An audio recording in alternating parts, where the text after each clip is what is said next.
Hey guys, it's been a while since I've had the opportunity to hop on here to give you a bunch of ministry updates. So today we're going to be talking about a bunch of people coming to Christ in Hershey, Pennsylvania. I'll share with you some of the updates with our Cathedral Gardens project at Legacy Arts Chester, our art auction, and we got a team headed to Tanzania next week. So we got a lot to talk about. I'm so excited to share all of it with you. My name is Tucker Rodkey, and this is the Artist Commission Podcast.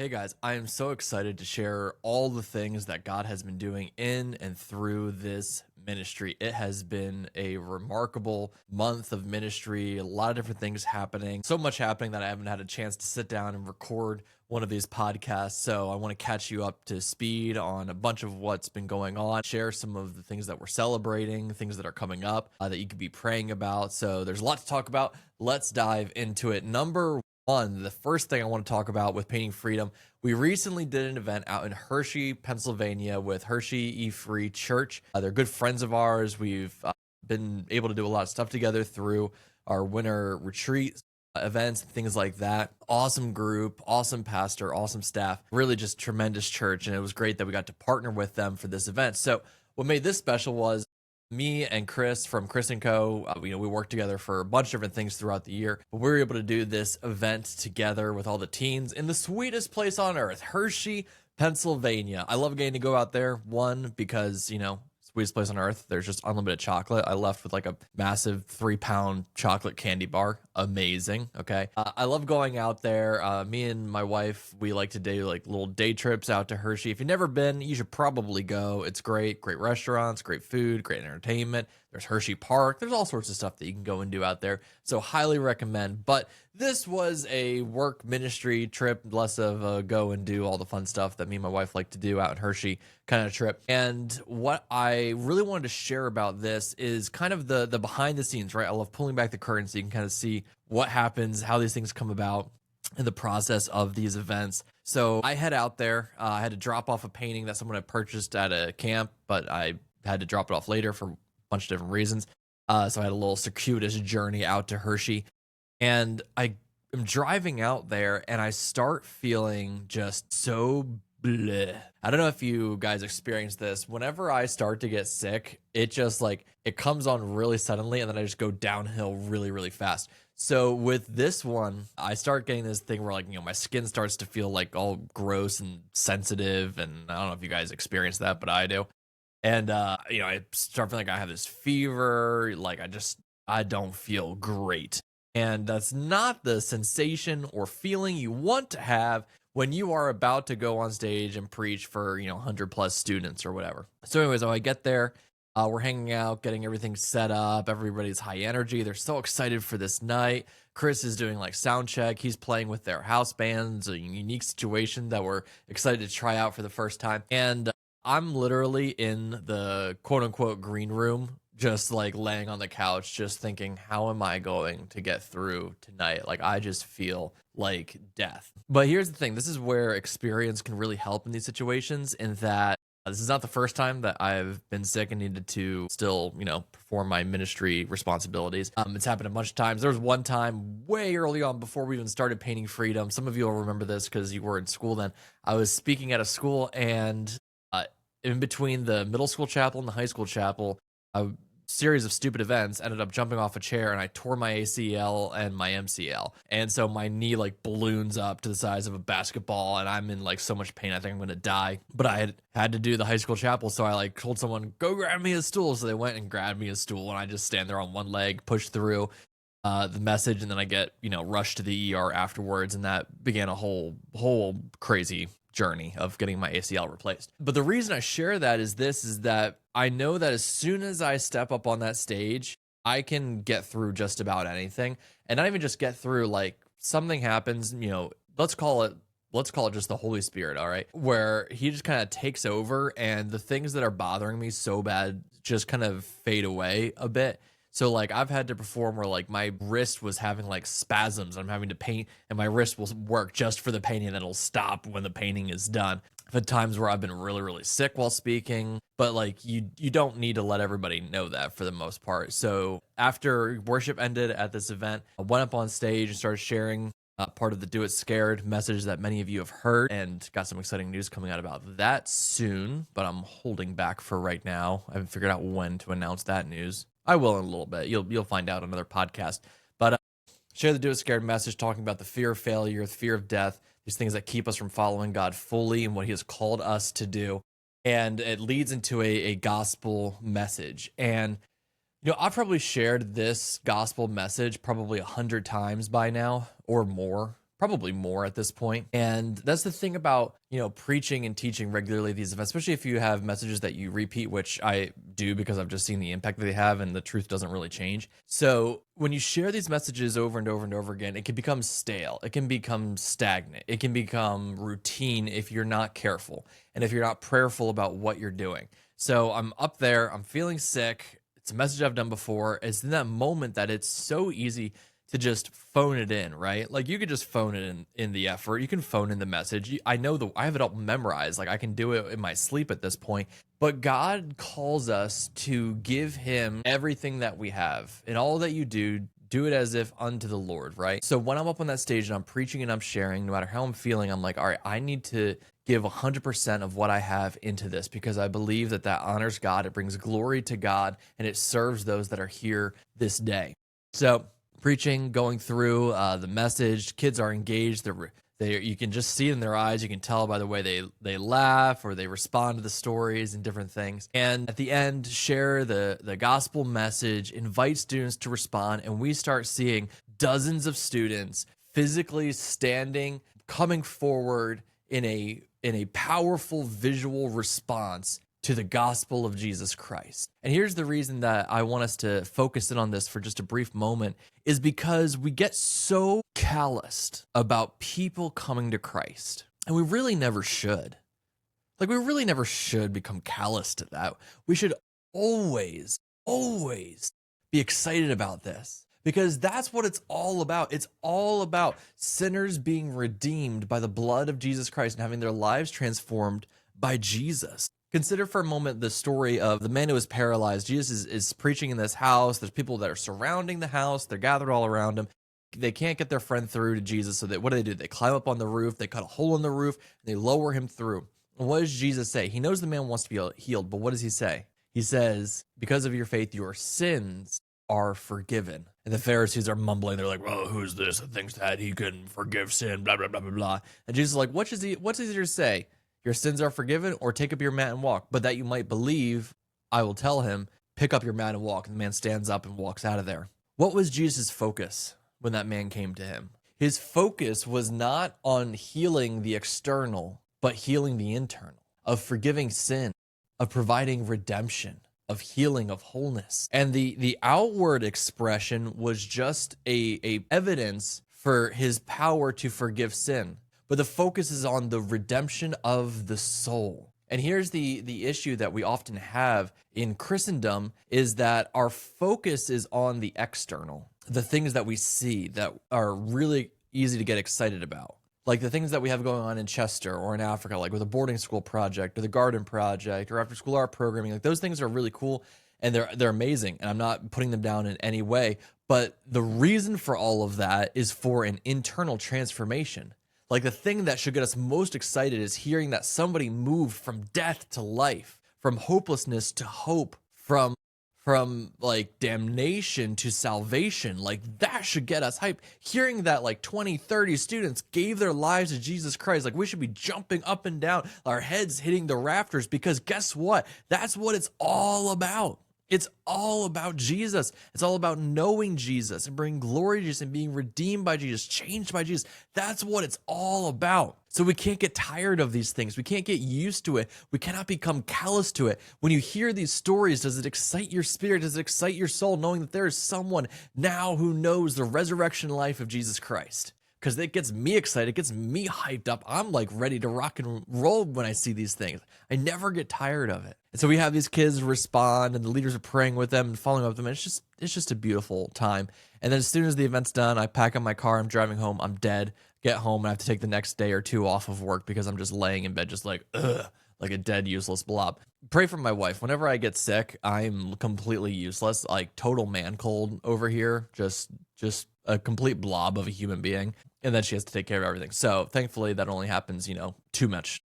Actually, I get sick way too much. My immune system must be complete garbage at this point. But, it's the only one I got, so just got to keep pressing forward. So that's one of the stories from this past month. So continue praying. We got a lot of events coming up this month. I head to Ohio tomorrow for a bit, and then I got another event out in Hershey with Salvation Army Congress. Got camps all summer, retreats all summer, so just be praying for God to sustain me, that I won't get sick, but also that he'll speak through me, that he will speak to the hearts of everybody who hears these messages. I'm preaching 50 times over the next couple of months, so it's gonna be great. So please just be praying for that. But I wanted to share a little bit about what's happening with Legacy Arts Chester. For those of you that are big supporters of our work in Chester, you know a lot of what's going on. If you follow our Facebook page, there has been a lot happening, like a lot. It's been overwhelming. That's why there hasn't been a podcast episode out in a bit. That and some technical issues. So let's talk about first the art auction. We had our Legacy Art Auction benefit. This is the primary fundraiser for our Legacy Arts Chester work. During the year, we had about 150 people come out. It was so many people that the venue was not big enough, and a bunch of people just left early because they literally couldn't fit. So if you came and you had to leave early, I apologize. But I would just say we're going to find a bigger space, and we're going to have some more things planned for next year. But we had a bunch of people come out. It was so fun having a bunch of our legacy families there, getting to see all the support that's there for them and their kids. We did podcast type interviews with the kids during the event. And we were able to raise over $23,000 that night due to the generosity of about, I think, 78 people, individual donors that gave through this event. Really, really remarkable night. Incredible support from the community. It was amazing to see all the things that we have going on, just kind of in one spot. It's amazing to see all that God is doing through Legacy Arts Chester. Big announcement that we made at the event. If you weren't there, this is a big announcement for you. Over the next couple of years, there will be an investment of about $600,000 into public art in Chester. So last year, I shared the vision for the Painted City, right? About how we're going to transform the face of our community through murals and public art. And I know it's a crazy dream. It's a big dream. It's impossible, right? And then we did the Sunflower Building that happened in no time at all, it seems. We got 3 murals that went up the past couple of weeks, but we have a huge investment coming in that will allow us to do about 30 to 40 mural projects over the next 2.5 years or so. Can't give all the details of that quite yet, but how exciting is that? How unbelievable is that, right? I shared the vision for the Painted City, and it's oh yeah, that would be great if that happens someday, and then it's just happening, right? It's just happening. Things are just people are coming out of the woodwork to make things happen. It's remarkable. So maybe we need to quit on the whole oh, that's just a crazy dream, not going to share that or believe in that. Maybe we just need to believe sometimes and just take some steps forward, and God's going to show up. That's where I'm at this point, right? Look at the Cathedral Garden Project, okay? So if you don't know about that project, basically we're taking the remains of a church building that burnt down 6 years ago, and we are converting them into a public botanical mosaic garden for the city of Chester. And it's an insane idea. It feels like an almost impossible idea. But guess what? The other day, we had our first work project. We had so many people that came out. We had 18 to 20 people that came out and volunteered for the day, cutting down almost 2 20-yard dumpsters worth of brush and junk and all this stuff. But CBS came out. They did a great little piece on a little 2-minute video that I wanted to show you guys. If you haven't seen it yet, here we go. This is CBS's coverage of the project that we're doing. Well, an historic church in Chester is getting a second chance at life. It was destroyed in a suspected arson fire that happened 6 years ago. But now there's a community-led effort to transform the site into a public garden. Delaware County reporter Madeline Wright shows you how the ruins are being reimagined.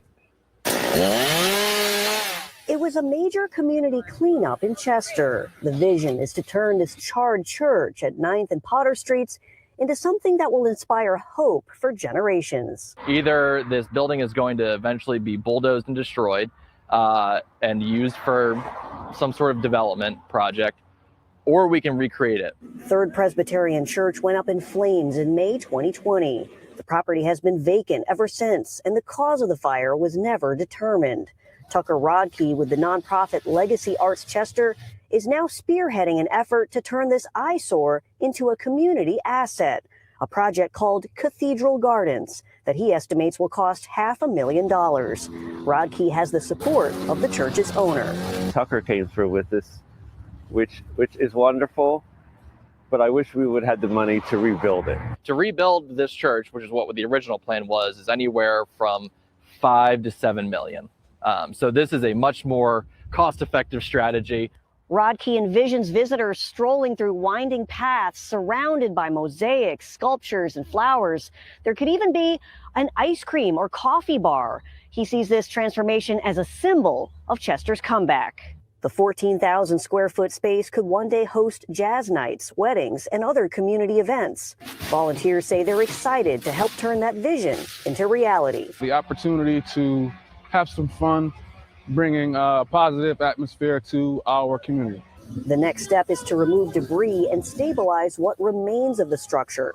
Organizers are now raising money and applying for grants, hoping to turn blight into beauty.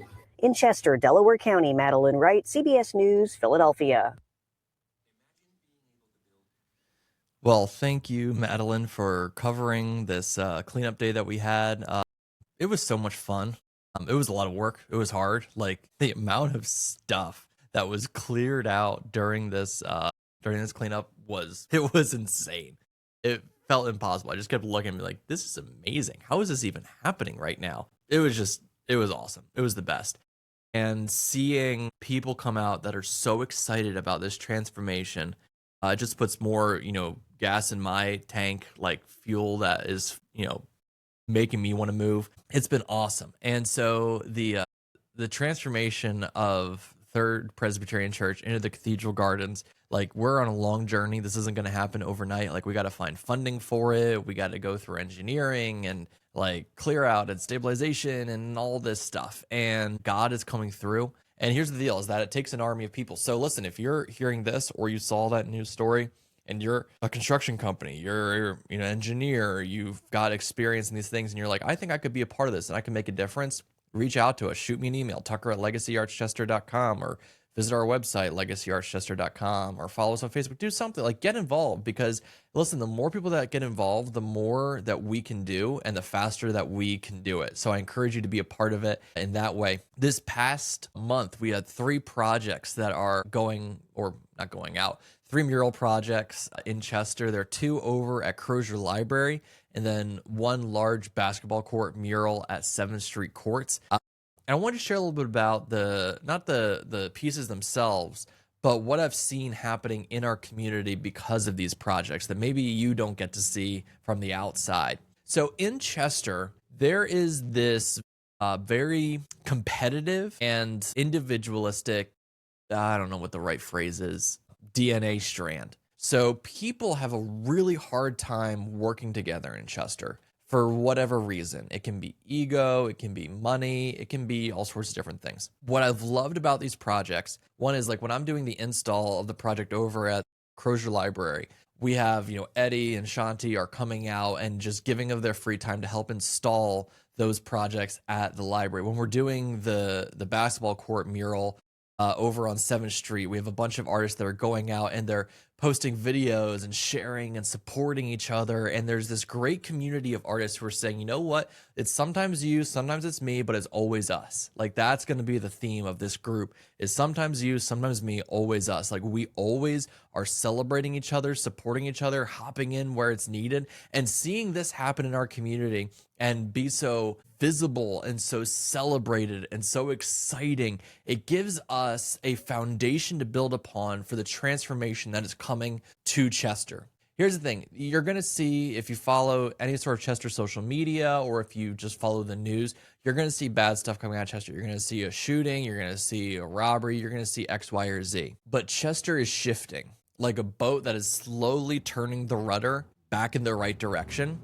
And it doesn't happen quickly. It happens slowly. It takes time, but we're moving in the right direction. We're moving towards things that are good. We're moving towards a healthy system. We're moving towards a revived community. And when you see people coming around each other, celebrating each other, standing up for each other, helping each other, these are the seeds of transformation. And it's already happening. It's already there if you have eyes to see it. Like, guys, in the next 2 years, we're going to be doing 30 to 40 murals in the city. Think about that. Prior to this, we've had a couple here and there spread out over 25 years. We're going to do more murals in 2 years than have been done in the entire history of the city, simply because we chose to believe one day.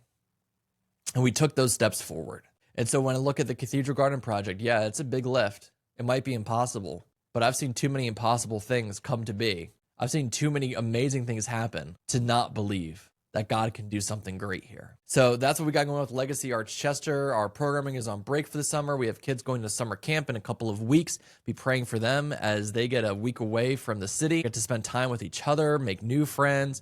They'll have time in chapel, so be praying for students that are away at overnight camp or day camp here in the city as well. And then for the Poema Project, all right, so next Friday, we have a team headed out to Tanzania for 2 weeks, baby. They're headed out to the Poema Project. It's our annual trip out there. We got 5 people going, led by my brother Tyler, and they're going to be doing a week of summer camp with the kids. And this is the best week of the year for these students. Like, if I sent you to that camp, you'd be like, I feel like I'm dying a little bit because we are so comfy and we are so privileged. But these kids, they get to go out there, they get fed 3 times a day, they get to hang out with their friends all day, they get to sing songs, do crafts, hear Bible stories, go on runs, like they just run up a mountain every now and again. It's the best week of the year for them, and they look forward to it every year. And our team gets to go and support as Bible teachers, curriculum support, just playing games with the kids, building relationships. The leaders of the camp, they leverage the fact that the Americans are coming because that matters to people. And it gives weight to what they're doing over there. So it's a way to engage more families and more kids and things like that. So be praying for the team that is going out there. Be praying that God uses them mightily, but then also be praying that when they come back, that they would have an impact for the Poema Project here in the U.S., because that's the number one thing that people realize when they get back. They say, you know what? I can actually change lives. Like, I could rescue kids simply because I have so many resources at my disposal. Like, you guys don't realize how much we have. Like, we have the ability to do extraordinarily good things in this world if we're willing to invest in them. And so I do have an ask for you guys today. If you're listening to this podcast or watching this podcast on any platform, we have to raise around $4,000 for this camp. It's about $15 per student or $10 per student. We have a $2,000 donation that's already going to be coming in to help cover a third of the costs. We need another $4,000 to send every single one of these kids in Africa to the summer camp. So if you would like to sponsor a kid, donate $15 today. Click the link in the description below, either on Spotify, Apple Podcasts, YouTube. And you can send a kid to camp for a week for $15, which is impossible here in the States. But over there, a dollar goes a lot further, so we can make that happen. So I encourage you, click the link, donate $15, designate it for the Poema Project, and any funds that come in during this time or in response to this will be designated straight for summer camp for the kids. Now, in regards to the overall project, as you guys know, we are building this massive boarding school orphanage hybrid project called the Poema Project, a place where kids can be rescued and belong. They can grow up, be educated, they can be taught the Bible, they receive healthcare, food, all the things they need to be a healthy, self-sufficient person in Tanzania. And there's 29 stages to these building projects. It's a bunch of school buildings, dormitories, staff housing, kitchens, bathrooms, all that stuff. For our current project, we are $6,000 short of completing our newest school building, which once that school building is finished, the school fulfills the Tanzanian government classroom requirements. So they require a number of classrooms to open up the school building. So this will be finishing that. So we're $6,000 away from that. You can contribute to that as well if you'd like, or you could personally host some sort of fundraising event to raise money for this as well. But we're so excited to see this last project, well, not last project because there's a lot coming, but this current project come to a close. We finished our administration building, which is so helpful to our teams over there, to the staff over there. And then once this building is finished, the school can open its doors to students that will commute in and out of the school until the dormitories are finished being constructed. And so all of this is happening at the same time. It's crazy to think about. It's a little overwhelming sometimes, but guess what? God's in all of it. So what are we going to worry about? What are we going to stress about? He's going to provide everything that we need. We're on his timetable. What's there to worry about? We're seeing people come to Christ. We're seeing a city transform. We're seeing kids in Africa hearing the gospel and being rescued. And man, who would have thought? Who would have thunk that this is where we would be? I would have thought it. Actually, I want to share with you guys one other video real quick. So this video was recorded. If you watched the Zeal Conference recap episode, you can see it, or you can see what I was talking about. But we finally got the recording back from the Think Talk. This is a great summary of the kind of foundation of the Artist Commission, where it came from, and where it seems to be going. If you haven't heard this story before, it's important because it gives you the background that you need to know for everything that we do. So it's 9 minutes long. It's real fast. It goes real quick, and you get to hear the entire story. So tune in right now to the Think Talk from the Zeal Conference as I pull it up, and I'll share it right here. There we go. All right. So let me tell you guys my story as framed through 4 questions that radically changed my life. The first question was a rather innocuous question asked me by my art teacher my junior year of high school. He turned to me and said, "Tucker, what are you doing this Saturday?"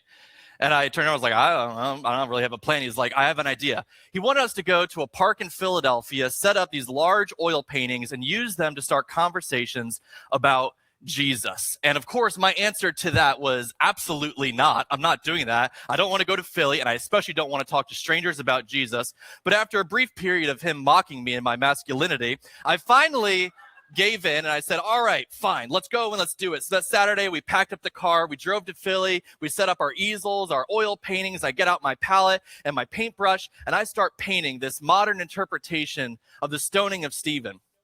And over the next 4 to 5 hours, people would stop, they would watch, they would ask questions, they would start conversations, and I would do my best as a 16-year-old kid to answer their questions and talk about Jesus, but it was the easiest form of evangelism I'd ever experienced. And at the end of the day, as we're packing up, nobody got saved. There was no miracles performed during that time, but there was something stirring inside of me through this process. And as we pack the car and we drive away, I turn to my art teacher and I ask him the second question that radically changed my life. What could God do through a painting? And that question that I asked, God answered, and he basically said, "Watch this." And he downloaded this vision and these dreams of reaching people in the world using art to do it. Art is interesting. Since we were created, we have been obsessed with creating things. We are obsessed with art. We are obsessed with building and growing and cultivating these things. We go to galleries and look at these pictures because they speak to our souls. And if art is so powerful, shouldn't it be used for the advancement of the kingdom of heaven? Well, as I thought about these things, they percolated for a long time. Fast forward, I end my second semester of college, and I decide that's enough schooling for me. I'm done. And God turned to me, and he spoke to me, and he said, "It's time. What could God do through a painting?" So I dropped out of college, borrowed a truck, traveled down to Key West, Florida, and spent 3 months living out of my truck, setting up on street corners, boardwalks, town centers, wherever there were people. I was there with a canvas and an easel telling them about Jesus. And it was the 3 hardest and hottest months of my life. Living out of your car in Florida in June is an absolute nightmare.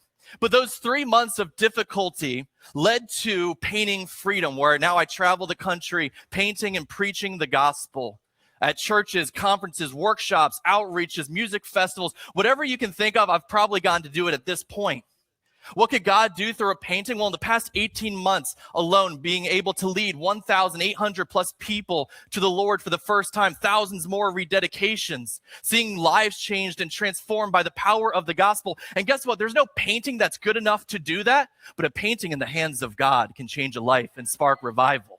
But then as I would prep for these events and prepare to go on the road, I would be on my front porch in Chester getting supplies ready. I'd look out the window and I would see young people wandering the streets. And as they wandered the streets, they would find friends. And those friends eventually would wander with them and eventually would lead to trouble that too often ended in gun violence. A young man walking home from school in our community was gunned down by 3 adults who just wanted his cell phone, shot him in the street, left him for dead. And as I heard these stories of tragedy, my heart broke and I said, God, and asked another question.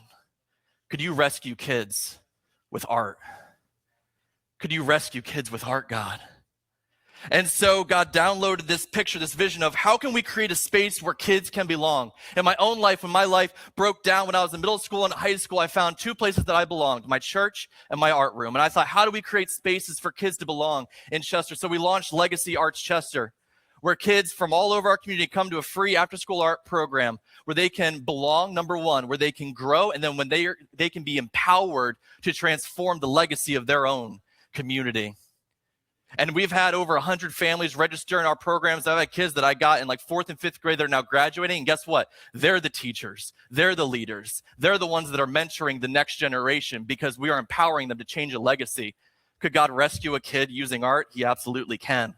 But as I would go and I would pick up kids from their houses in these neighborhoods, I would see these homes where there's graffiti on the walls, where the roofs are leaking, where the windows are broken. And I would just think, God, how can we transform our city and transform our community? Could you use a painting to transform a broken city? And God said, once again, watch this. And the vision for what is now known as the Painted City came to be a citywide transformative effort to change the exterior of our community, where we take broken down, blighted spaces and we transform them through public art, through mural projects. And guys, I can't even tell you what's been happening through this. It's been remarkable. As I was working on this painting with our team, I'd be up on a lift and I would see cars peeling off 95, coming next to this building, and people would fall out of their cars, weeping uncontrollably, asking for prayer, talking about how God is moving in the city, how their lives are being changed because there is hope. It reminds me of the Tolkien quote that inspired this piece along with Van Gogh, where he said, "The shadow is only a passing thing. There is light and beauty forever beyond its reach." Even if someone tags up the bottom 8 feet, they can't touch the image above. And we are seeing people come to Christ. We did a mural unveiling, all right, and our city council person gets up, grabs the mic, starts preaching the gospel, and we start baptizing people who are getting saved under the shadow of this building. What could God do through a painting?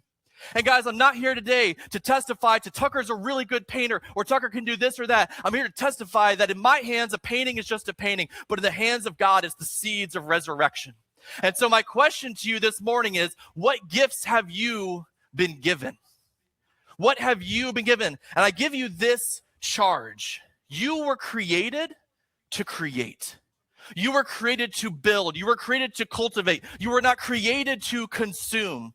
God has given you gifts. He has given you talents. He has given you inspiration. He has given you vision. And too often we sit on our hands saying, God, I don't know what to do with this. And God says, I know you don't know what to do, but watch what I can do. And when our gifts are placed in the hands of God and we surrender to him, he can take your gifts, loaves and fishes, and multiply them far beyond what you could ever imagine. What could God do through a painting? Let me tell you real quick. Here's a couple things that God can do through a painting. In the past couple of years since we started this ministry, over 300,000 people have been reached with the gospel. 8,000 plus have given their lives to Jesus Christ for the first time. Thousands upon thousands more have rededicated their lives to Jesus Christ. 100 plus families in legacy programs, 20 plus murals that are transforming the face of a blighted city have already begun, are in process. And I've even told you about the boarding school we're building in Tanzania and rescuing kids in the wilderness of Africa and using art to fund the whole thing. This is what God does. As we give him our gifts, as we place them in his hands, he takes it and does abundantly above all we could ever ask or think. So in your own life, I want you to ask this question to yourself right now. Have I been burying this gift that God has given me? Maybe it's not art, okay, maybe it's accounting, okay, because I can't do accounting, but accounting used for the kingdom of heaven can change the world. You see, guys, our gifts are not for ourselves. Our gifts are for others. Our gifts are meant to be used for the kingdom of heaven. So let me ask you, what is your passion? Where do you have vigor? What holy discontent do you have in this world that you look at everything you see and you say, I can no longer allow this to continue? I can no longer allow this to continue on. Because whatever that holy discontent is, that's where God is leading you. A painting in my hands is just a picture. A painting in God's hands can change a life. Because there is a great truth that each and every one of us need to understand. And if you don't hear anything else from me this morning, I need you to hear this, because it changed my life and it can change yours. It's that surrendered creativity can change the world. Thank you guys so much.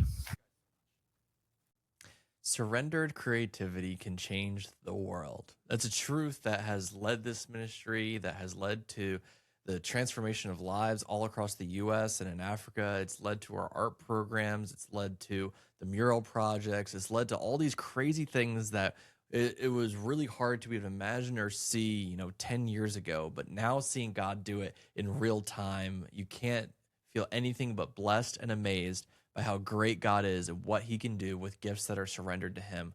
So I hope that blesses you. I hope that encourages you. I hope all these updates are inspiring you and motivating you in your walk with Christ, because he can do as much or more through you if you surrender to him. So live a surrendered life. Live out Romans 12, right? That we are living sacrifices. May our lives be holy and pleasing unto the Lord. May he receive all honor and glory for all of this, because it is all because of him, and it is all through him, and it is all for him. Guys, God bless you. Stay commissioned, stay filled with his spirit, and watch what God will do as you surrender to him.